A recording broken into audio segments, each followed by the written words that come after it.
Buenos días.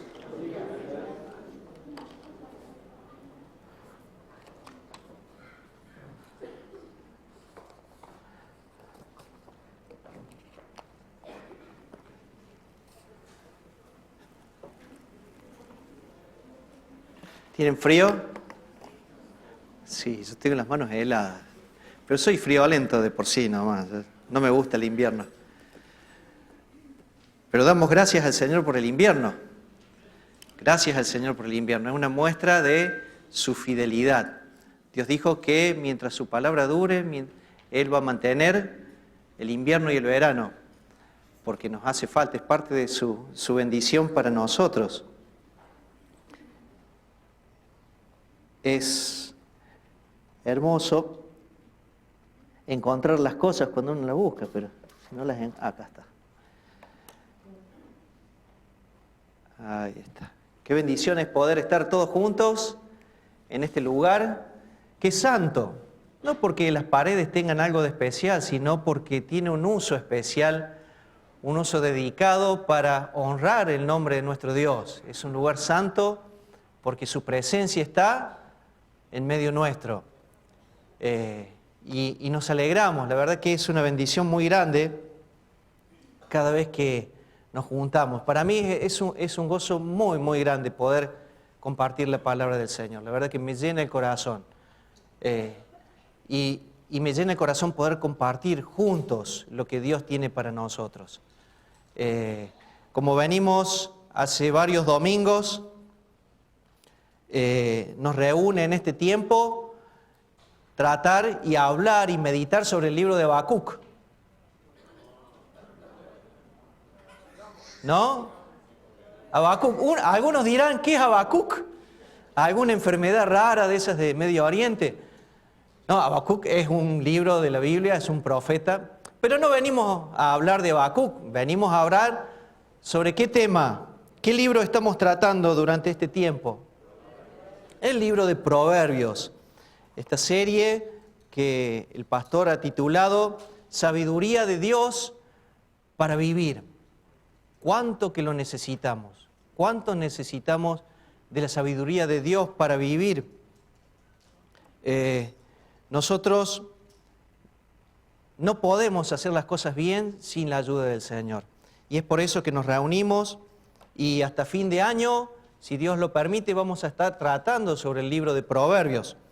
Y hay un versículo lema, un versículo clave que a esta altura, ¿o no? Ya lo tendríamos que tener aprendido de memoria.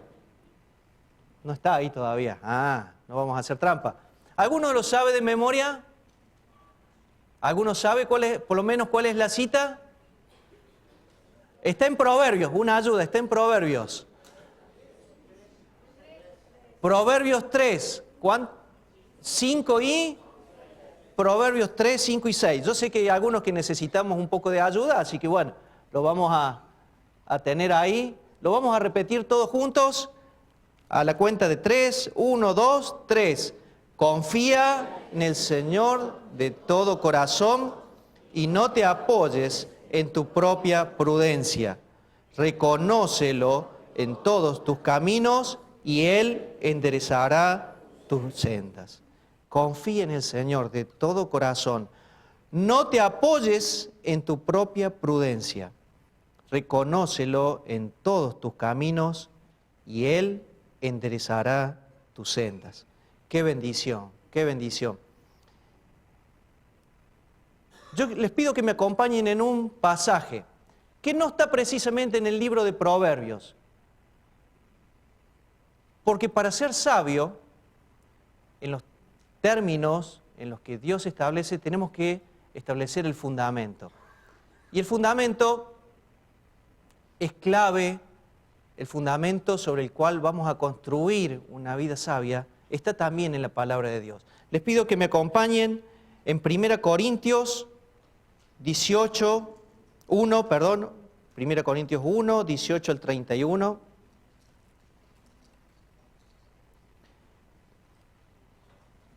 Tengan a mano también el libro de Proverbios. Vamos a leer mucho esta mañana.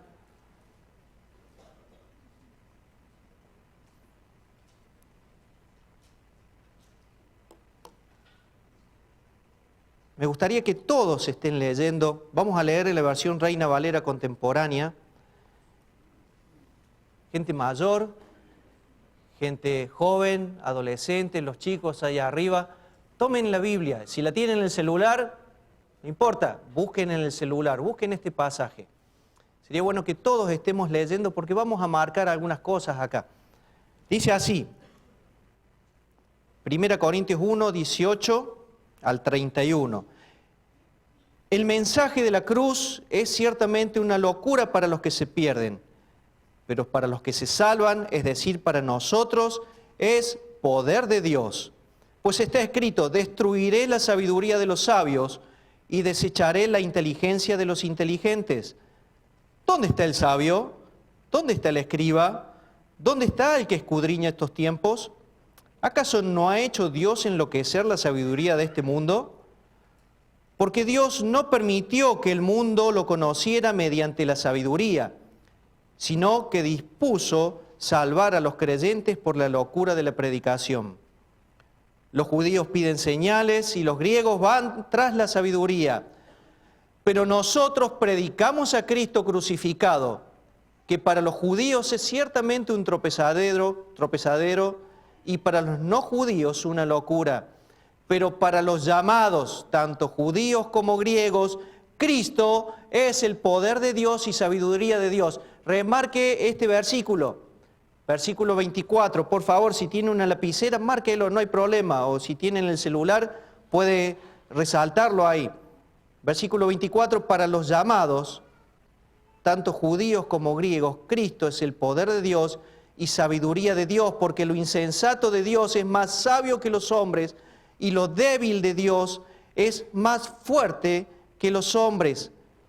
Consideren, hermanos, su llamado. No muchos de ustedes son sabios, según los criterios humanos, ni muchos los poderosos, ni muchos los nobles, sino que Dios eligió lo necio del mundo para avergonzar a los sabios, y lo débil del mundo para avergonzar a lo fuerte. También Dios cogió lo vil del mundo y lo menospreciado, y lo que no es, para deshacer lo que es, a fin de que nadie se jacte en su presencia. Pero gracias a Dios, ustedes ahora son de Cristo Jesús, a quien Dios ha constituido como nuestra sabiduría, nuestra justificación, nuestra santificación y nuestra redención, para que se cumpla lo que está escrito, el que se gloría, gloríese en el Señor. Miren, hermanos, no vamos a esperar hasta el final del sermón para invitarlos a Cristo, para hacer un llamado a que cada uno de los que está esta mañana en este lugar reconozca que Cristo Jesús es esto que tenemos acá. Es la sabiduría de Dios. Jesucristo es la sabiduría encarnada. Sin Cristo en nuestra vida no podemos tener una vida sabia de acuerdo a los términos que establece Dios. Sin Cristo en nuestra vida, todo lo que vamos a aprender de los proverbios va a ser una hermosa colección de refranes, como los refranes populares, pero sin el poder para darnos vida eterna y una vida abundante. Con Cristo está la sabiduría. Con Cristo está la sabiduría. Por eso, si en esta mañana alguno de los que está presente, sea adulto, sea mayor, sea joven, sea adolescente, sea algún niño que está entre nosotros, Cristo tiene que estar en tu vida. Porque con Cristo vas a tener el fundamento, el principio de la sabiduría. Vimos hace un tiempo, cuando comenzamos la serie, ¿qué era la sabiduría? Dice, el principio de la sabiduría es el temor del Señor. Si no está Cristo en nuestra vida, no hay temor de Dios. El primer paso para ser sabio es tener el temor de Dios en nuestra vida. Con Cristo está el temor de Dios en nuestra vida. Proverbios 9, 10 dice, el principio de la sabiduría es el temor del Señor y el conocimiento del Altísimo, la inteligencia. ¿Querés ser sabio? ¿Querés ser sabio? ¿Querés ser inteligente? Tenés que reconocer a Cristo en tu vida. Tenés que recibirle, reconocerle como el Señor de tu vida. A partir de que Cristo esté en tu vida y Cristo sea el Señor de tu vida y esté la sabiduría de Dios en tu vida, vamos a poder construir y nuestra casa va a crecer. Nuestra casa no se va a venir abajo. ¿Amén? Amén. Vamos al capítulo 6 del libro de Proverbios, que es el capítulo que se me ha encomendado esta mañana.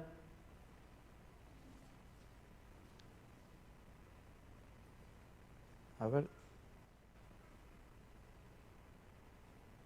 ¿Escucharon hablar escucharon alguna vez estas palabritas? Yo cuando leo Proverbios o porciones de la palabra de Dios que son similares y tienen un contenido muy parecido al de Proverbios, se me vienen estas tres palabritas a la cabeza. Pare, mire y escuche. ¿Alguno sabe dónde podemos llegar a ver estas palabritas? ¿Dónde? Algunos que tenemos algunas canas, podemos acordarnos. Yo no sé si se ven, buscando en internet algunas imágenes, he visto que ahora por ahí no es esta forma clásica, sino que es un cartel, pero contiene las mismas palabras en varios idiomas. No pasa de moda. Pare, mire y escuche. Pare, mire y escuche. Yo me crié cerca de en un barrio, con las vías del ferrocarril a 3 cuadras de casa. Y había un paso a nivel, y todavía está en la casa paterna, y estaba un cartelito parecido, y llamaba la atención. Pare, mire y escuche. Un cruce de ferrocarril puede parecer inofensivo. Puede parecer inofensivo. Más por ahí uno que va por la ruta y tiene que cruzar, camino a algunos lugares, uno tiene que cruzar. Está la advertencia, pero acá no pasa nada. No pasa nada, nunca pasa nada. El problema es que no le prestamos atención a esta advertencia. Y no prestar atención a esta advertencia puede significar un grave peligro. Este lugar encierra un grave peligro. Peligro de accidentes severos, incluso la muerte. Yo he podido ser testigo, he visto, no en el momento justo, pero sí después de que se han sucedido, accidentes en los cruces de ferrocarril. Muchos de los que estamos acá lo han visto, o si no, en algún noticiero, en el diario, hemos visto imágenes sobre lo que significa cruzar sin prestar atención a esta advertencia. Por no haber parado, por no haber mirado, por no haber escuchado. Esto es el libro de Proverbios. El libro de Proverbios tiene un gran cartel que dice, pare, mire y escuche. Nosotros podemos elegir hacerle caso o no, ¿cierto? Pero no podemos elegir las consecuencias. Uno puede elegir obedecer la advertencia o desobedecerla, pero no puede elegir las consecuencias. El capítulo 6 de Proverbios, que espero que ya lo tengan ahí abierto, forma parte de, junto con los capítulos 1 al 9, ya hemos visto hasta el 5, la semana pasada, del 1 hasta el 5, hasta la semana pasada, nos falta todavía ver 7, 8 y 9, hoy vamos a ver el capítulo 6, forman el cimiento de lo que es el libro de Proverbios. Es a partir de este discurso que tiene el autor del libro para sentar las bases de lo que luego va a ir explicando de manera más concisa, a modo de frases cortitas. ¿Para qué? O sentencias, o refranes, como por ahí podemos llegar a entenderlos. ¿Para qué? Para ayudar a nuestra memoria, para ayudar a nuestro entendimiento a recordar todos estos principios que nos comentó al comienzo. Escuché una definición, la leí, mejor dicho, y me encantó, porque uno ve en el Nuevo Testamento la enseñanza de Jesús, y Jesús usa casi el mismo estilo de enseñanza del que tenemos registrado en Proverbios. Jesús usaba lo que llamamos o conocemos como las parábolas. Las parábolas también es una traducción o un término que se asemeja al proverbio, nada más que en la traducción griega. Y me encantó la definición de un comentarista cristiano que dice, un proverbio es una parábola concentrada y la parábola es un proverbio comentado. Un proverbio es una parábola concentrada y la parábola es un proverbio comentado. ¿Oyeron hablar de las moralejas? Aquellos que hemos leído, ya vamos a hablar de alguna fábula, alguna que otra fábula que hemos escuchado de chicos. ¿Qué tenía la fábula al final? Las fábulas de Esopo, de Samaniego, que muchos leímos cuando éramos chicos. ¿Qué tenía? La moraleja. ¿Qué es la moraleja? El proverbio. Es la enseñanza concentrada que resume toda la historia. Esto es lo que vamos a estar viendo. Y antes, vamos a hacer muchas aclaraciones. Antes de entrar al capítulo 6 del libro de Proverbios, me gustaría hacer una acotación, una referencia o una aclaración. Escuché decir que el libro de Proverbios es una colección que hizo Salomón de los dichos que circulaban, dichos sabios, que circulaban en la cultura de la época, en el pueblo de Israel, o sabemos por la historia que no solamente el pueblo de Israel tenía estos dichos sabios, había en Grecia, en el cercano Medio Oriente, culturas en las que había personas que se dedicaban a pensar y analizar las situaciones cotidianas y extraer una reflexión.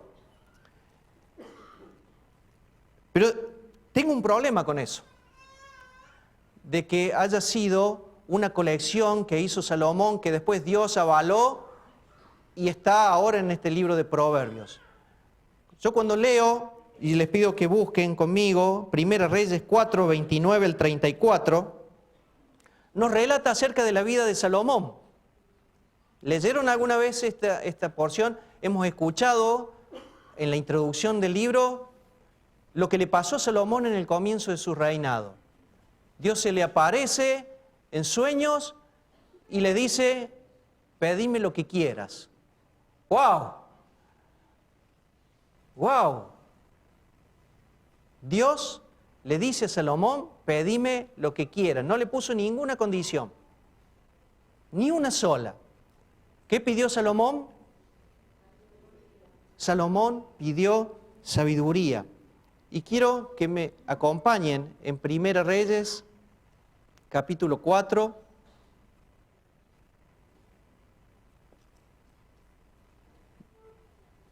versículo 29. Dice así, el Señor concedió a Salomón mucha sabiduría y prudencia y lo dotó de un gran corazón, vasto como la arena del mar, para comprenderlo todo. Su sabiduría era mayor que la de todos los que vivían en el Oriente y en Egipto. Incluso sobrepasó la sabiduría de hombres como Etán el Ezraíta, Hermán, Calcol y Darda, los hijos de Mahol. Su fama se extendió por todas las naciones vecinas. Salomón compuso 3.000 proverbios y 1.005 poemas. Habló de temas relacionados con los cedros del Líbano y el hisopo que crece en las paredes, en los animales, las aves, los reptiles y los peces. Tanta era la fama de su sabiduría que de todos los pueblos y reinos llegaba gente a escuchar sus sabias palabras. El versículo 32 remarca esto. Salomón compuso. Y por el contexto podemos entender que no fue tanto así como una recopilación de dichos sabios de la gente de la época. Nosotros entendemos por la palabra de Dios que Salomón escribió, como dice en su palabra, inspirado por el Espíritu Santo de Dios. ¿Saben qué marca eso? Una diferencia abismal con la sabiduría del mundo. Abismal. Si bien había gente que se dedicaba a estudiar la conducta de los hombres y sacar lecciones, la sabiduría de Dios, como leímos al principio, en el libro de 2 Corintios, de 1 Corintios, perdón, la sabiduría de Dios sobrepasó a cualquier otra sabiduría, a cualquier otra enseñanza.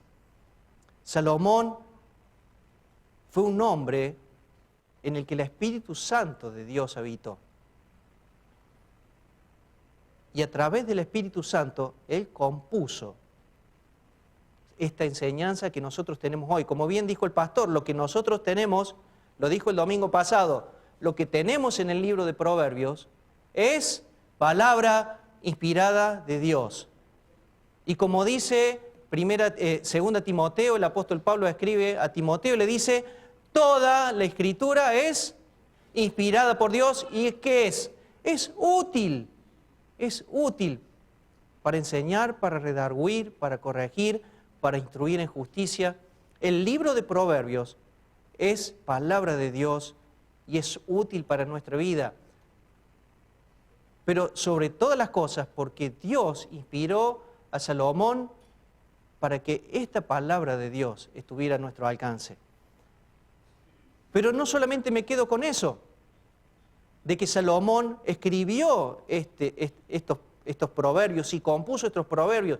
Esto marca un contraste mucho más grande con la persona de Cristo.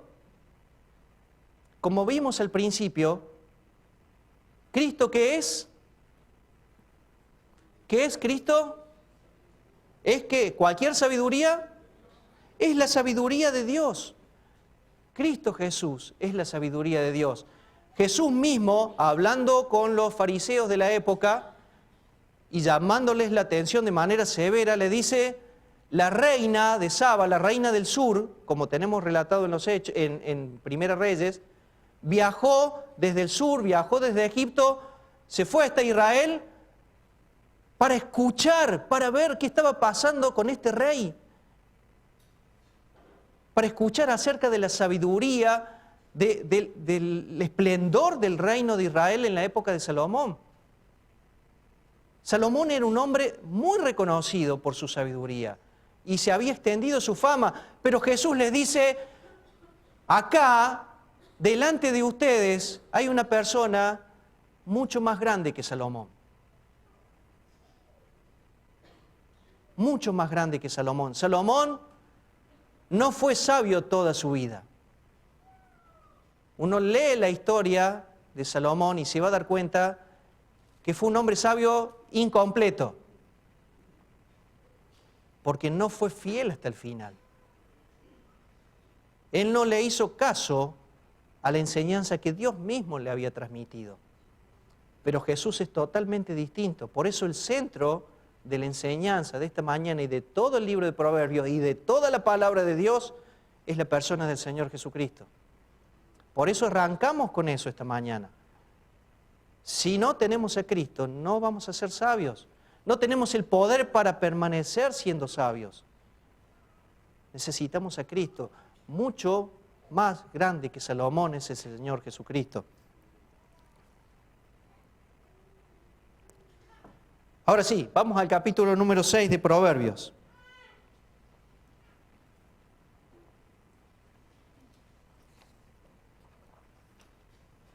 Lo vamos a leer completo.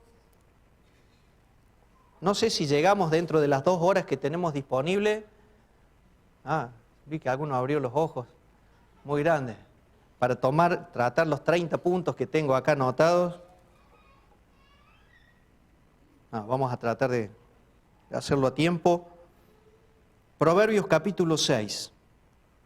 Acompáñenme en la lectura, dice así. Hijo mío, si sales fiador por tu amigo y empeñas tu palabra en favor de un extraño, te has enredado con tus propias palabras. Eres cautivo de tus propias promesas. Hijo mío, has caído en manos de tu prójimo. Para librarte, tienes que hacer lo siguiente. Ve a hablar con tu prójimo y humíllate ante él. No te des un momento de reposo, no cierres los ojos ni te duermas. Sé como gacela y escápate del cazador. Sé como un ave y líbrate del que pone trampas. Perezoso, Mira las hormigas, fíjate en sus caminos y ponte a pensar. Ellas no tienen quien las mande, ni quien les dé órdenes, ni las gobierne. Preparan su comida en el verano y en el tiempo de la siega recogen su comida. Perezoso, ¿cuánto más seguirás durmiendo? ¿Cuándo vas a despertar de tu sueño? Un poco de dormir, un poco de soñar, un poco de cruzarse de brazos para descansar, y así vendrá tu necesidad y tu pobreza como un vago, como un mercenario. Versículo 12, el que es malvado y canalla siempre anda diciendo cosas perversas, guiña los ojos, mueve los pies, hace seña con los dedos. En su corazón solo hay perversidad y todo el tiempo anda pensando en el mal. Siempre anda sembrando discordias. Por eso, cuando menos lo espere, le sobrevendrá la ruina sin que pueda evitarlo. Hay seis y hasta siete cosas que el Señor detesta con todo el alma: los ojos altivos, la lengua mentirosa, las manos que derraman sangre inocente, la mente que maquina planes inicuos, los pies que se apresuran a hacer el mal, el testigo falso que propaga mentiras y el que siembra discordia entre hermanos. Hijo mío, cumple el mandamiento de tu padre y no te apartes de la enseñanza de tu madre. Llévalos siempre dentro de tu corazón. Pórtalos alrededor de tu cuello. Serán tu guía cuando camines. Te protegerán cuando duermas y te hablarán cuando despiertes. El mandamiento es lámpara, la enseñanza es luz y las reprensiones son el camino de la vida. Te librarán de la mujer malvada, de la lengua sutil de la mujer ajena. No codicies en tu corazón su hermosura, ni dejes que ella te atrape con sus miradas. Una ramera te cuesta un bocado de pan, pero la mujer ajena te puede costar la vida. ¿Quién se echa fuego en el pecho sin que se queme su ropa? ¿Quién puede andar sobre brasas sin que se quemen sus pies? Tampoco puede clamar inocencia el que se acuesta con la mujer de su prójimo. Nadie desprecia al que roba si lo hace para calmar su apetito. Si le sorprenden, debe pagar 7 veces y entregar todo el patrimonio de su casa. Pero cometer adulterio es no tener cabeza. Quien adultera se corrompe a sí mismo. Lo que obtiene son golpes y vergüenza y nunca logra borrar esa mancha. Los celos despiertan la ira del hombre y en el día de la venganza éste no perdona. No perdona ni le dan por satisfecho, aunque se le ofrezcan muchos obsequios.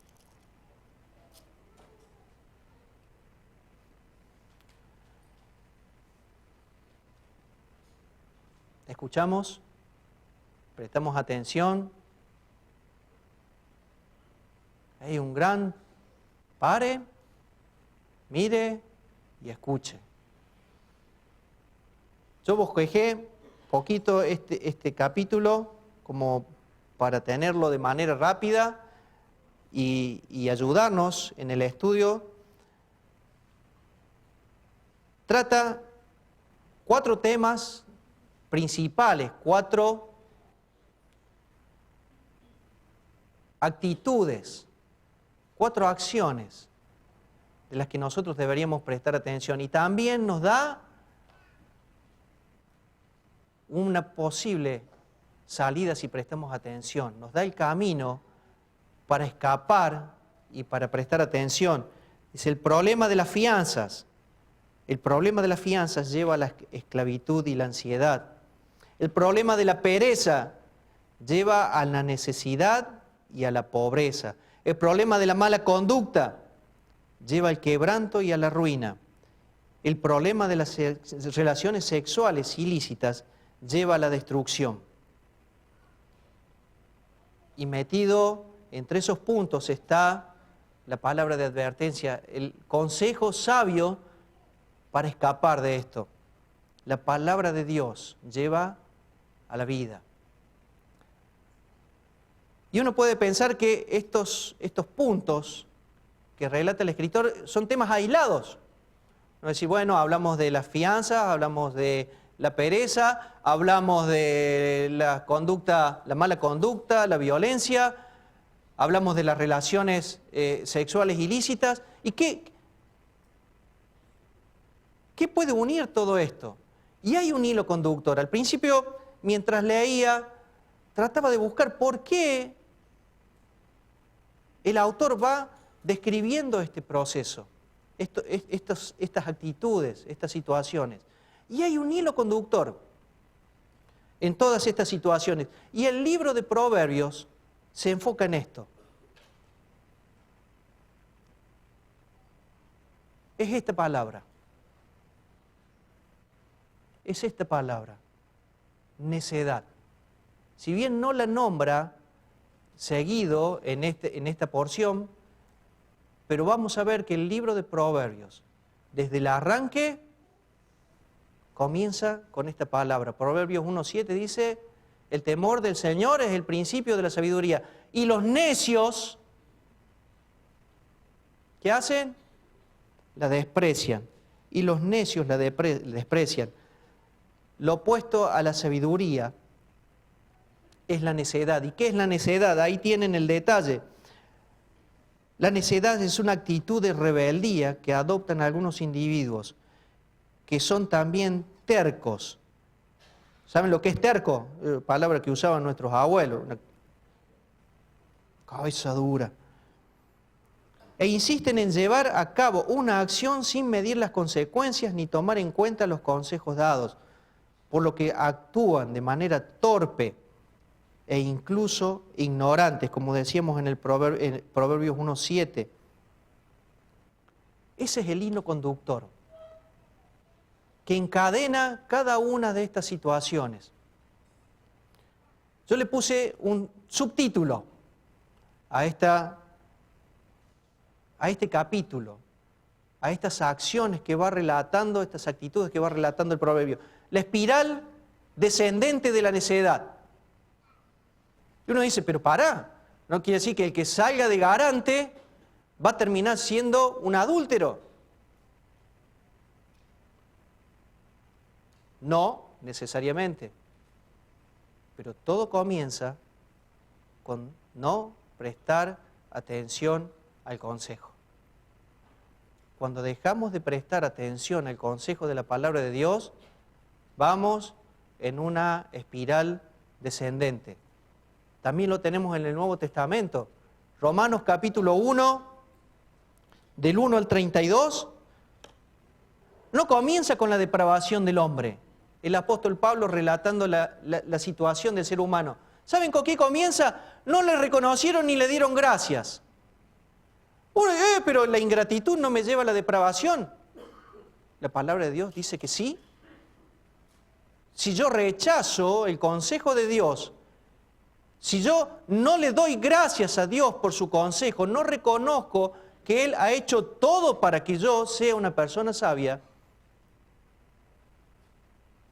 es el comienzo del desastre. Y entramos en esta espiral descendente cada vez más profunda, hasta terminar en vaya sabe qué cosa. Esta es una espiral descendente. No necesariamente terminamos en el fondo, pero sí corremos el riesgo. Vamos al problema de las fianzas. Qué brete, pastor. Qué tema. Gracias por darme este tema. Ahora no se peleen conmigo después. El problema de las fianzas. Y yo traté de buscar una definición sencilla para aquellos que por ahí no somos abogados ni estamos metidos en el tema, pero algo entendemos del tema.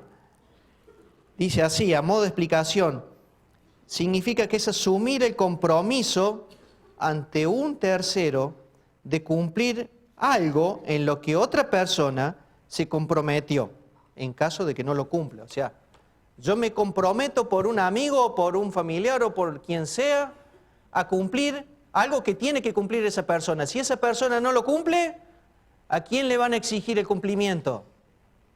A mí. A mí. Eso es ser de garante. En la mayoría de los casos tiene que ver con responder, en responder con dinero o con algún bien que uno ponga como garantía del cumplimiento de esto. Hay dos preguntas que surgen de esto para ayudarnos a tener un concepto claro de lo que Dios dice al respecto. La primera pregunta es, ¿prohíbe Dios ser fiador de un tercero, de otra persona? ¿Prohíbe Dios salir de garante?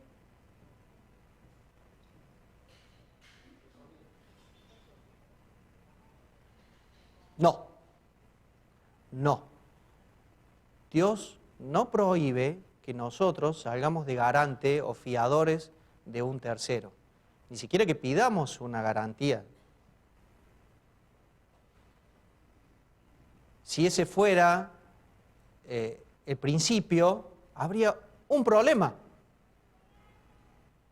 Dios se ha convertido en garante muchas veces. Entonces Dios no puede negarse a sí mismo. ¿Dónde vemos que Dios, en algunos ejemplos, no? Entonces, bueno, vamos a ver todos, pero algunos ejemplos son conocidos. El pacto de Dios con Noé, el pacto de Dios con Abraham, y tienen las citas bíblicas allí adelante. Jesús se ha convertido en nuestro garante en este nuevo pacto del que nosotros formamos parte. Hebreos, como vemos ahí, dice que Jesús es hecho un mejor garante, es el mejor garante. Podemos estar tranquilos. Cristo responde por nosotros. Entonces, si decimos que Dios prohíbe salir garantes, tenemos un problema. Porque Dios estaría negando su palabra. La respuesta es no. Dios no lo prohíbe. Y alguno que otro esta mañana se está relamiendo. ¡Oh! Voy a salir a pedir garantía a mis hermanos. ¡Ah, mis amigos! Ya no tienen excusa. Pare. Ese no es el panorama completo de la enseñanza de la palabra de Dios. El panorama completo también lo tenemos, porque tenemos que hacer otra pregunta. Y la otra pregunta es, ¿aconseja Dios salir fiador de un tercero? No lo prohíbe.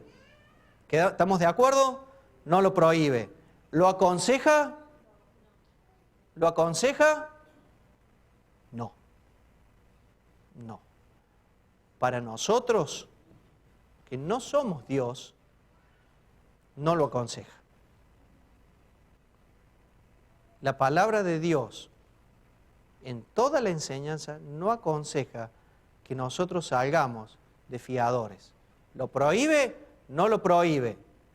¿Lo aconseja? No lo aconseja. Así que tienen la respuesta fácil. No, no. Como los chicos.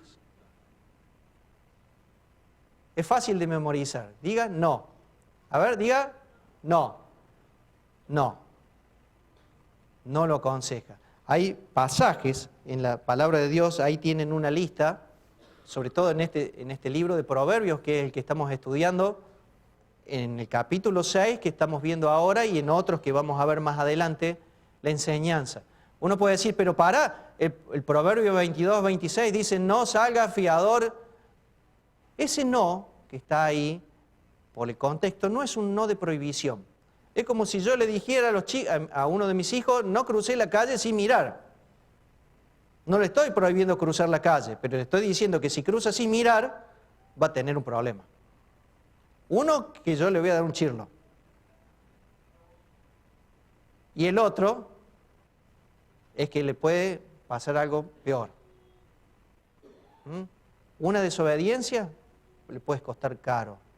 No prestar atención, pararse, mirar para los dos lados, puede tener serias consecuencias. Dios nos aconseja a través de su palabra que no salgamos garantes. Desoír el consejo puede traer muchos males. ¿Saben por qué? El mismo autor del libro de Proverbios los dice. Has quedado prisionero. Te has convertido voluntariamente en un esclavo. Te has convertido en un esclavo. No solo que te has convertido en un esclavo, sino que también te está sumando una ansiedad y una angustia innecesaria. Y no solamente que te convertís en un esclavo y sumás una ansiedad innecesaria, sino que también podés perder hasta la cama.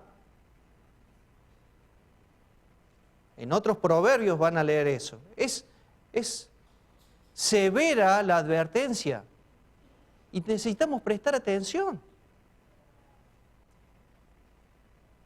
Yo creo que la mayoría de los que estamos acá ha escuchado hablar de esto. Si hay algún tema que ha causado que los amigos dejen de ser amigos, ha sido esto. Si no es la primera causa, está, como dicen cuando hablan de los rankings de las canciones, está en el top 5. Es una de las primeras. Podemos desoír el consejo. Podemos decir, bueno, no es tan así. Pero la palabra de Dios es clara. Entonces, ¿no tenemos que brindar ayuda?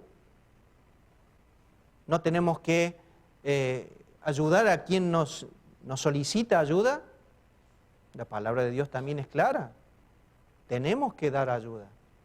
Tenemos que socorrer a quien nos necesita. Y más si es parte de la familia del Señor. Muchas veces tenemos en poder nuestro la posibilidad de ayudar a un hermano. Y sobre todo estas cuestiones se dan en materia económica.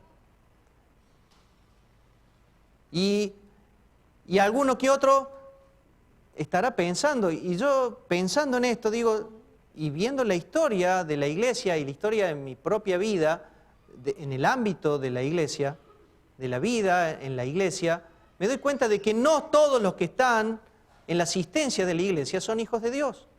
Y no todos los que están tienen buenas intenciones. Y hay mucha gente que se acerca a la comunidad de los hijos de Dios porque sabe o entiende que puede llegar a tener algún beneficio. Lo he visto en mi propia familia. Mis padres han abierto su hogar muchas veces y de muchas maneras. No solo en mi casa, que era la casa del pueblo, porque había un anexo de la iglesia en la que yo nací, estaba en mi casa, no tenía nada, nada propio. Pero venía gente a la que mis padres ayudaban. Y no solo mis padres, sino muchos hermanos.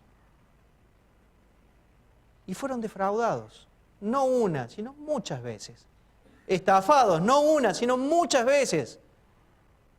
Pero también vi que eso no los desalentó a seguir obedeciendo la palabra de Dios. ¿Nos van a estafar? ¿Nos pueden estafar? ¿Nos pueden pasar el cuarto como tenemos un dicho criollo? Sí, claro que sí. Claro que sí, la palabra de Dios habla de eso. No importa. Sigamos haciendo el bien. Sigamos brindando la ayuda en la medida en la que tengamos posibilidad de hacerlo. Si alguien viene y nos pide que seamos garantes, ¿qué tenemos que hacer nosotros? ¿Qué tenemos que hacer? Ir al consejo de la palabra de Dios. ¿Qué dice la palabra de Dios? No. ¿Qué tenemos que hacer? Explicar con toda sinceridad y con toda humildad, mira, la palabra de Dios no me lo aconseja. No me lo aconseja. Es duro. Es duro.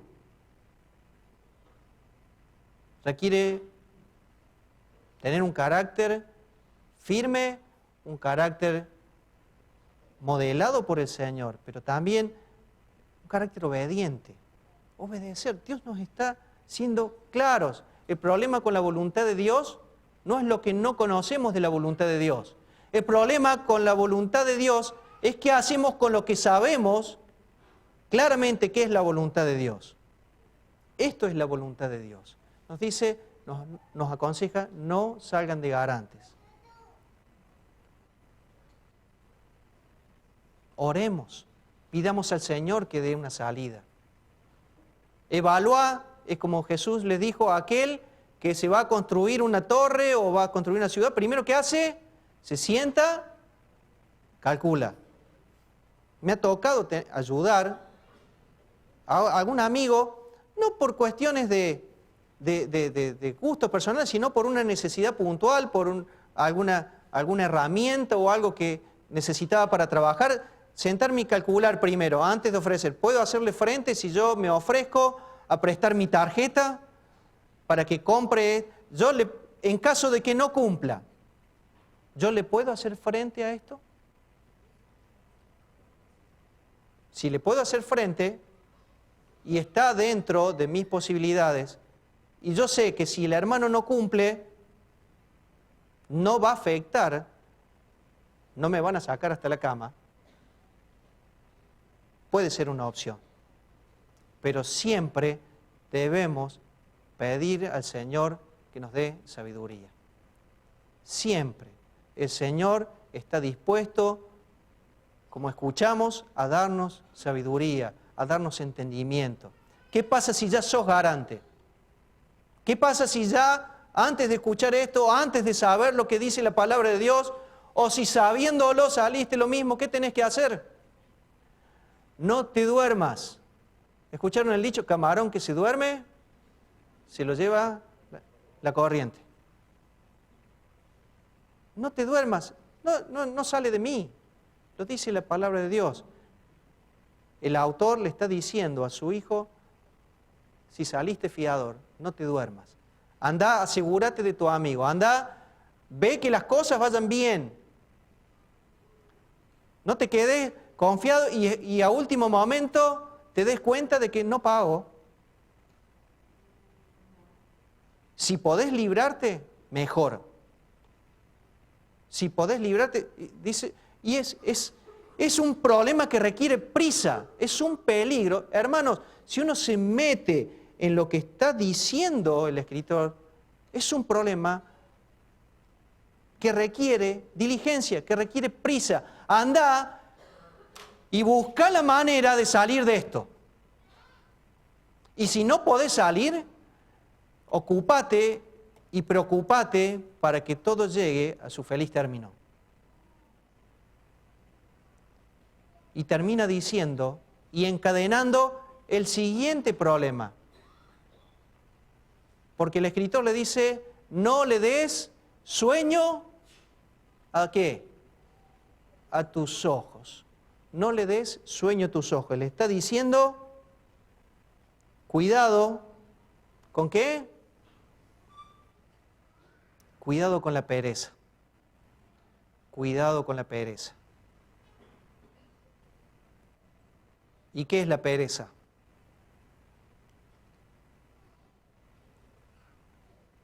¿Qué es el ser haragán? ¿Qué es ser un vago? Como dice la palabra de Dios. La pereza tiene un opuesto. Lo opuesto de la pereza es la diligencia. La pereza es un mal terrible. Y miren, cuando leía esto me acordaba de una fábula. Por eso al principio le hablé de esto de las fábulas de Esopo, las fábulas de Samaniego. Qué lástima que no sé si se leen tanto en los colegios o los chicos tienen acceso a las historias, a las fábulas. Pero me acordaba de algo que la mayoría de nosotros ha visto en algún momento. ¿Se acuerdan la fábula de la hormiga y la cigarra? Salomón usa este ejemplo. Recordemos lo que leímos al principio. Salomón fue un estudioso de la naturaleza. Salomón fue un estudioso de la naturaleza. Estudió las plantas, desde el cedro que crecía en el Líbano hasta el abrojo o el yuyito que salía en las paredes. Habló de las aves, habló de los peces, habló de los animales y habló de los insectos. ¿Qué mundo el de los insectos? Y usó a esta pequeña criaturita para enseñar una lección, como lo hizo Esopo mucho tiempo después.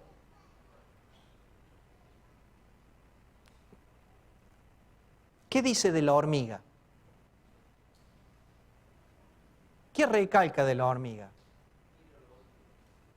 Dice, mira, la hormiga, dice, ellas, qué tremendo, ellas no tienen quien las mande, no tienen jefe, no tienen un jefe. Está la reina a la que sirven, pero no hay nadie que está controlando la filita. No hay nadie que las esté con el látigo, ¡chua! ¡Toma! ¡Anda a buscar la hojita! ¡Pa! ¡Trae la semillita! ¡Pa! ¡Deja de dormir la siesta! No. Dice, prepara su comida en el verano y en el tiempo de la siega recoge su comida.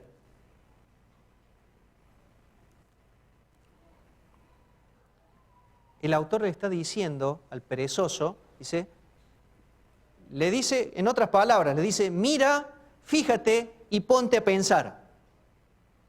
Mira, fíjate y ponte a pensar. Para, mira y escucha. De nuevo, acá lo tenemos de nuevo. Párate, mira y escucha. No necesita un jefe. Vivimos en una sociedad que cría vagos seriales, perezosos seriales. Y guarda, esto no tiene ninguna intencionalidad política. Está muy lejos de tener que ver con la política, lo que estamos hablando ahora. El problema de la falta de trabajo es un problema serio. Y tenemos que orar para que Dios dé sabiduría a nuestros gobernantes para tener políticas claras, para crear trabajo, para que Dios también bendiga a aquellos que tienen la posibilidad de dar trabajo, para que lo den sin temor.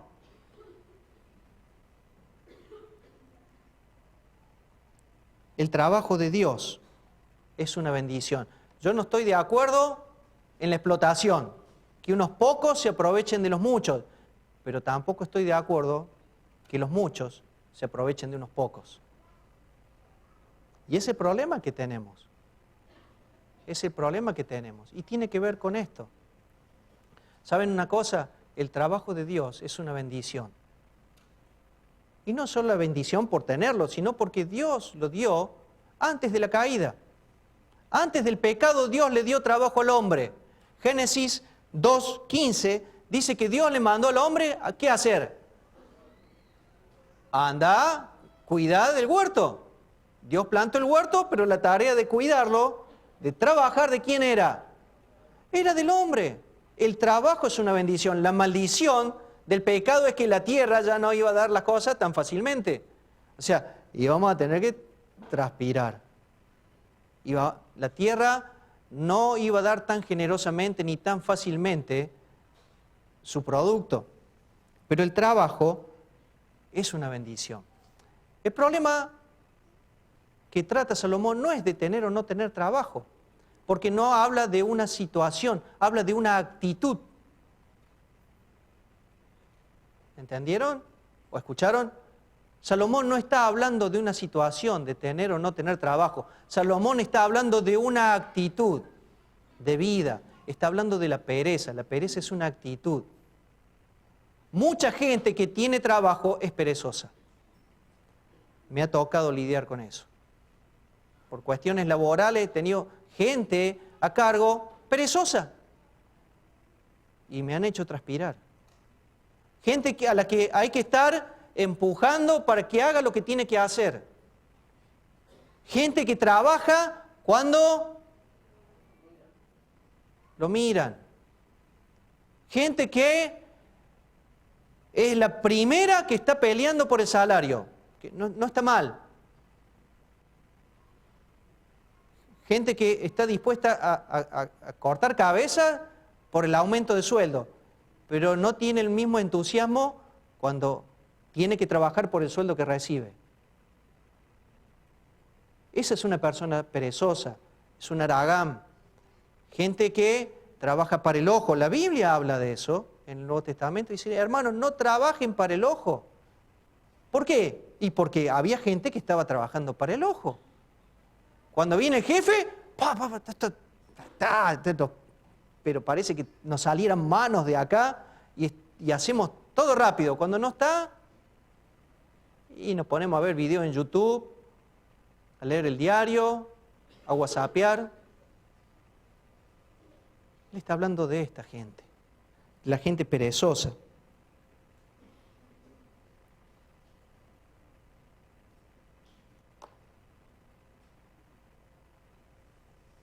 Una frase que me impactó y también ha sido motivación para mi vida. No está en la Biblia, pero sí lo sacan. Uno puede extraer del contexto la enseñanza que aquí hemos leído. Dice, el que no necesita jefe para trabajar, normalmente termina siendo el jefe. Chicos, chicas, empleados, muchos como en mi caso que somos empleados, esta frase nos tiene que golpear en la cabeza, como la hormiguita. La hormiga no necesita un jefe para hacer su trabajo. La hormiga es diligente y trabaja aún cuando nadie lo está viendo. El que no necesita un jefe para trabajar, normalmente termina siéndolo. Mira la hormiguita. La diligencia, queridos, tiene que ser la cualidad que distinga a los cristianos. El mundo puede escuchar mucho, como dice un familiar mío, tenemos mucho biribiri. ¿Escucharon esa frase? Que tenemos el biribiri, siempre listo. Pero el mundo ve más lo que nosotros somos y lo que nosotros hacemos que lo que nosotros decimos. Necesitamos ser personas que se destaquen fuera de estas cuatro paredes y también en la iglesia. Miren, no solamente está hablando del trabajo. Yo no me quiero meter en problemas. Pero ¿cuántos estaríamos dispuestos, hombres casados, a que le hagamos una encuesta a las esposas sobre cómo somos en la casa?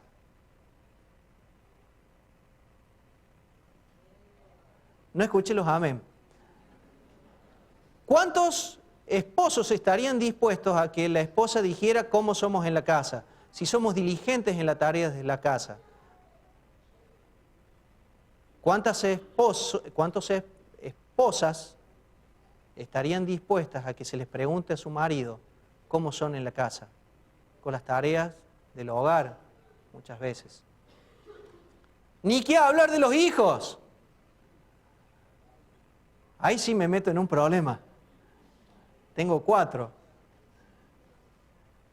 ¿Cuántos chicos estarían dispuestos a que le pregunten a sus padres cómo son en la casa con este tema? Hay que estar empujándolos. Anda, levanta el plato, pone la taza en el lugar donde terminaste de desayunar, lleva la taza, ayuda, hace tu cama. Chicos solteros y que están a punto de casar, ¿quieren conquistar a una chica? Aprendan a planchar. Laven, aprendan a pasar el trapo, aprendan a cocinar. Oh, eso enamora a cualquiera. Cambien el cuerito de una canilla. ¿Quieren aprender a enamorar en serio para toda la vida?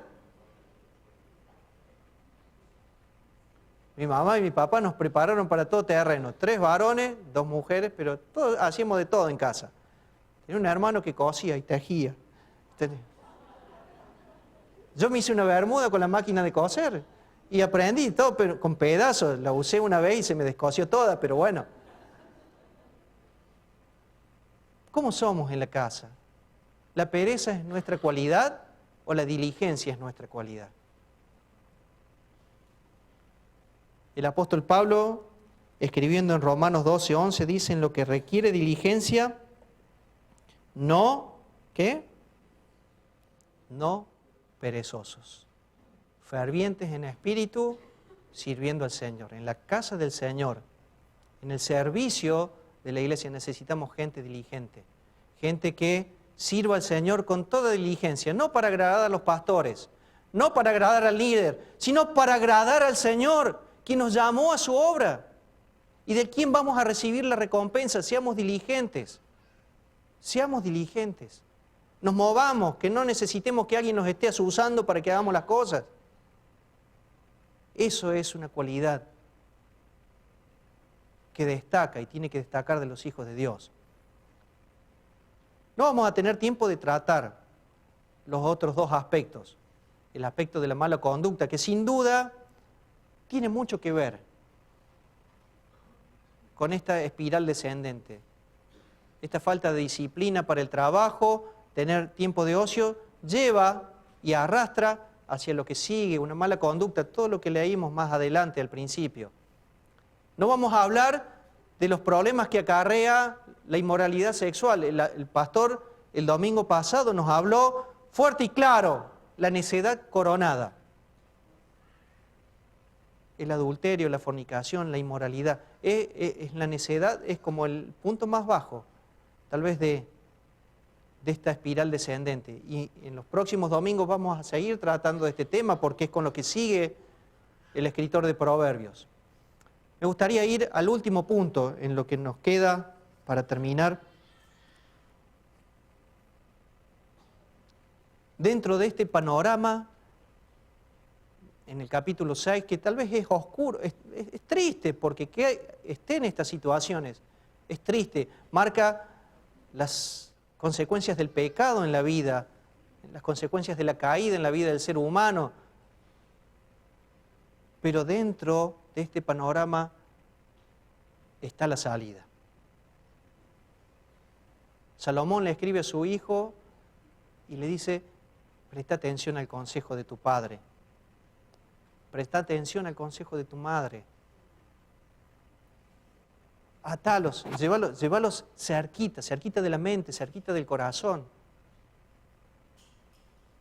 La palabra de Dios es lo que nos permite a nosotros evitar caer en esta espiral descendente. Y nos da el escape, la posibilidad de escapar si ya estamos metidos en esto. Es el camino que lleva a la vida. Y es hermoso como Dios obra a favor de aquel que le obedece, que atiende el consejo. Si bien Salomón le estaba diciendo: escucha el consejo de tu padre y de tu madre, no le está diciendo leer la Biblia, pero hoy tenemos el consejo de Dios completo en la palabra de Dios. El apóstol Pablo le dice en los Hechos a aquellos a los que se estaba despidiendo: miren, yo no me guardé nada, todo el consejo de Dios ya lo tienen con ustedes. Nosotros tenemos todo el consejo de Dios para vivir vidas sabias. Miren, en la palabra de Dios está todo el consejo. Me gustaría que terminemos y les pido que me acompañen en este pasaje de 2 Timoteo. Ya lo hemos citado, pero se relaciona mucho con esto. La carta de 2 Timoteo es y forma parte de lo último que escribió el apóstol Pablo antes de dejar este mundo. Y tiene mucha similitud con lo que Salomón estaba haciendo con su hijo Roboam, como leímos al principio, al comienzo de esta serie, como nos enseñaron. Él está escribiéndole a su hijo. ¿Por qué? Porque quiere que a su hijo le vaya bien. El apóstol Pablo le está escribiendo a su hijo espiritual Timoteo. ¿Por qué? Porque quiere que le vaya bien. Porque quiere que sea un hombre sabio. Y en estas palabras que escribe el apóstol Pablo yo veo un corazón tierno. El corazón de un padre que no tiene mejor herencia que dar que decirle a su hijo que la vida con Cristo, la vida en Cristo y la vida de obediencia a Cristo es la mejor herencia. ¿Saben por qué? Todo lo que nosotros podamos llegar a dejar materialmente Puede ser mucho, puede ser poco, puede ser nada, pero lo que sea.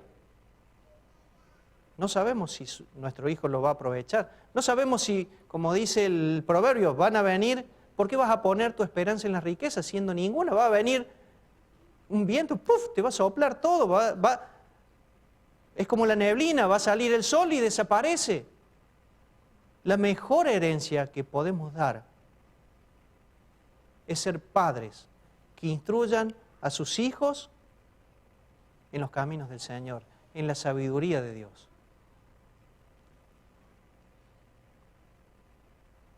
Segunda Timoteo, capítulo 3, versículo 14. Dice, tú, por tu parte, persiste en lo que has aprendido y en lo que te persuadiste, pues sabes de quién has aprendido. Tú, desde la niñez has conocido las sagradas escrituras, las cuales te pueden hacer sabio para salvación, por la fe que es en Cristo Jesús. Es la fe que te salva todos los días, no la fe para alcanzar la salvación de la vida eterna que ya la tiene, sino para todos los días ser salvado de malas decisiones, de malas actitudes, de mi propia carne, del mundo y de Satanás. Eso es lo que le está diciendo acá. Toda la Escritura es inspirada por Dios y útil para enseñar, para redarguir, para corregir, para instruir en justicia, a fin de que el hombre de Dios, el hombre, la mujer, aquel que pone su vida en Cristo, sea perfecto, enteramente preparado, ¿para qué? Para toda buena obra. Para toda buena obra. Le voy a pedir a los músicos que pasen, vamos a terminar. Hermanos queridos, que la palabra de Dios, no vamos a pedir que Dios bendiga su palabra, la palabra de Dios ya está bendecida. Vamos a clamar para que Dios nos haga personas obedientes. Cerramos nuestros ojos un momento, no nos distraemos, vamos a orar.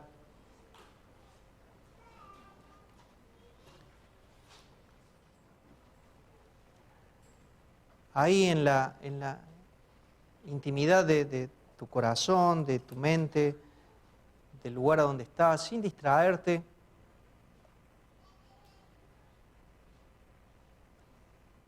puedes hacer un mini balance. ¿Dónde estás parado hoy? Clama para que el Señor te guíe, te dé sabiduría. Si no tenés a Cristo en tu vida, es inútil. Todo lo que podamos hablar acá va a ser muy lindo tal vez. Se va a escuchar bonito. Pero sin Cristo no sirve. Señor y Dios bendito, te damos gracias en esta mañana por tu palabra. Por darnos todo tu consejo, toda tu enseñanza, Señor, en esta bendita palabra. Nos hemos reunido a la luz de tu palabra, palabra que es lámpara a nuestros pies, es guía a nuestro camino, es nuestra salvación. Señor, ayúdanos a ser personas obedientes, personas que no rechacen el consejo, que la necedad esté lejos de nuestra vida. Señor, encamina nuestra vida cada día en tu palabra. Endereza nuestros pasos, endereza nuestras veredas, como dice el escritor de Proverbios. Endereza nuestros torcidos caminos, Señor, para honrarte, para obedecerte, para vivir esta vida preciosa que diseñaste para nosotros. Nos quedamos en tus manos, Señor, y te adoramos, te alabamos por tu palabra. En el nombre